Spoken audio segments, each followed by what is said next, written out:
იცით საქართველოში რამდენი ადამიანი იღუპება ავტოავარიებში? ბევრი. ძალიან ბევრიც კი. დღეში ერთი მაინც. ზოგჯერ ორიც. შინაგან საქმეთა სამინისტროს ოფიციალური სტატისტიკით, მხოლოდ 2025 წლის პირველ 6 თვეში ავტოსაგზაო შემთხვევებმა 216 ადამიანის სიცოცხლე იმსხვერპლეს. მათგან 14 იყო ბავშვი, 79 კი ქვეითად მოსიარულე. წლევანდელი მონაცემები თითქმის იდენტურად იმეორებს წინა წლების ტენდენციას. წლიდან წლამდე ვითარება ამ მხრივ თითქმის არ იცვლება.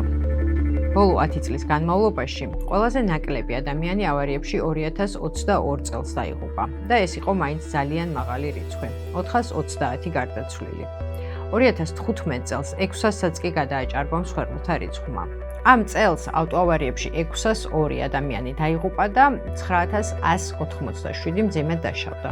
ავტოავარიების სტატისტიკის ანალიზისას განსაკუთრებით თვალშისაცემია საფრთხე მათთვის, ვინც ფეხით დადის. გასულ წელს მანქანამ 101 ქვეითად მოსიარულე იმსხვერპლა. 2023 წელს 90, 2022 წელს კი 86. ქვეითების მხრიდან გადასასვლელით არასწორად სარგებლობა ავარიების გამომწვევ მიზეზებში მესამე ადგილზეა. ქვეითებზე მორგებული გადასასვლელების არ ქონა საგზაო ინფრასტრუქტურის ძველი და მოუგვარებელი პრობლემაა. ქვეით მსხვერპლთა შორის ყველაზე დიდი ჯგუფი ხანდაზმულებია. 2025 წლის პირველ 6 თვეში 60 წელს გადაცილებული 42 ადამიანი დაიღუპა ავტოსაგზაო შემთხვევებისას. 2024 წელს 47, 2023 წელს 44, 2022-ში კი 39. გეტყვით ბავშვ მსხვერპლებზეც. 2024 წელს 9 ბავშვი დაიღუპა, მათგან 4 სკოლის მოსწავლე და ქვეითად მოსიარულე იყო. 2023 წელს ავტოავარიებმა 12 ბავშვი იმსხვერპლეს. აქაც 4 იყო ქვეითად მოსიარულე სკოლის მოსწავლე. 2022 წელს პანდემიისას 13 ბავშვი დაიღუპა. აქედან 3 ქვეითი იყო.